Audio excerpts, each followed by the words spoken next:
ஆங்கிலேயர்கள் என்ன சொன்னாங்களோ, என்ன சட்டத்தை ஏற்றி வச்சுட்டு போனாங்களோ, என்ன சொல்லிட்டு இது பண்ணாங்களோ அதன்படியே நடந்துட்டு இருந்துச்சு.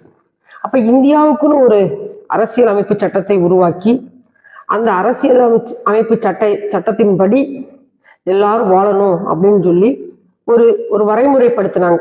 அந்த அரசியல் அமைப்பு சட்டம் நடைமுறைக்கு வந்த நாள் தான் குடியரசு தினம். ஜனவரி 26, 1950.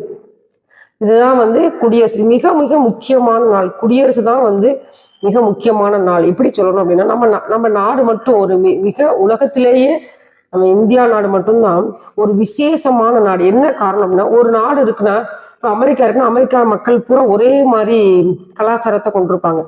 அது ஒரே கலாச்சாரமா இருக்கும்.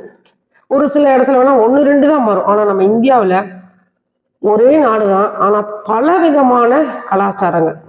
அங்க அஸ்ஸாம்ல இருக்கவங்க ஒரு மாதிரி இருப்பாங்க, கீழே தமிழ்நாட்டில் இருக்கவங்க ஒரு மாதிரி இருப்பாங்க, குஜராத்தில் இருக்கவங்க ஒரு மாதிரி கலாச்சாரமா இருக்கும், ஆந்திராவில் இருக்கவங்க ஒரு மாதிரி கலாச்சாரமா இருக்கும், கர்நாடகாவில் இருக்கவங்க ஒரு கலாச்சாரமா இருக்கும், ராஜஸ்தான்ல இருக்கவங்க ஒரு கலாச்சாரமா இருக்கும், மத்திய பிரதேசத்தில் இருக்கவங்க ஒரு கலாச்சாரம்.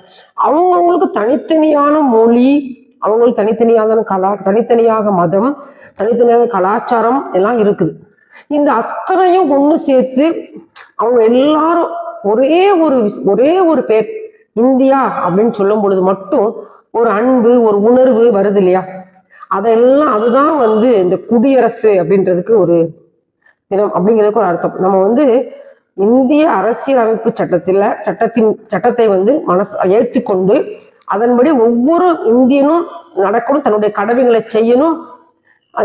அந்த சுதந்திரம் அடைந்ததற்கான காரணம் அது எத்தனையோ தியாகிகள் ரத்தம் சிந்திருக்கிறாங்க, விடுதலை போராட்டம், அவங்களெல்லாம் நினைத்து பார்க்கணும்.